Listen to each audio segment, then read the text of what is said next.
हरे Krishna. I hope तुम्ही खूप छान आहात, हेल्दी आहात आणि आनंदी आहात.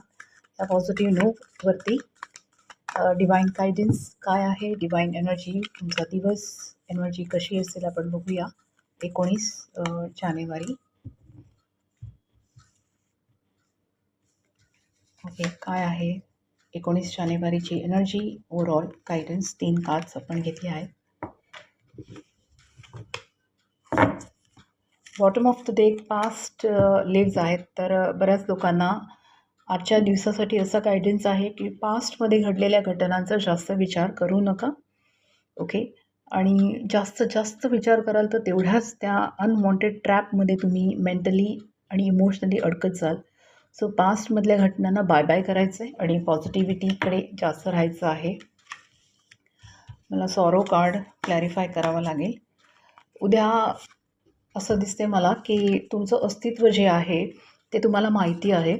ओके, तुमचं लाईफ पर्पज पण तुम्हाला माहिती आहे. पण तुम्ही जर अशा एनर्जीमध्ये राहाल तर डिवाईनकडून येणारी जी ब्युटिफुल एनर्जी आहे, संधी आहे, अपॉर्च्युनिटी आहे, ती तुमच्याकडे कसं येणार.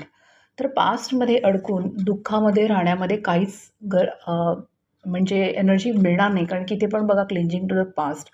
म्हणजे आजच्या दिवसामध्ये बऱ्याच लोकांचं मला असं दिसतं आहे की तुमच्यासोबत ज्या घटना घडल्या आहे, ज्याच्यामुळे तुम्हाला त्रास होतो आहे सध्या, त्याचा सतत विचार करून तुम्ही स्वतःला त्रास करून घेऊ नका. त्याचं मेन गायडन्स. ओके, प्लीज अजिबात स्वतःला दुःखी, निराशावादी अशा एनर्जीमध्ये राहून. इकडे पण बघा, हा जो मॉन्क आहे तो सॅड आहे. आजूबाजूला पूर्ण फॉगी आहे, नेगेटिव्हिटी, आणि ही डिवाईन लाईट आहे जी त्याच्याकडे येण्याचा प्रयत्न करते पण त्याचं लक्ष नाही आहे. तुम्ही असं राहू नका. तुमचं एक्झिस्टन्स तुम्हाला माहिती आहे, तुमचं लाईफ पर्पज तुम्हाला माहिती आहे. तर आजच्या दिवशी तुम्ही खूप आनंदी, हॅपी, एनर्जेटिक राहा. Specially again the same card, भूतकाळामध्ये अजिबात अडकू नका. बाय बाय करा भूतकाळाला.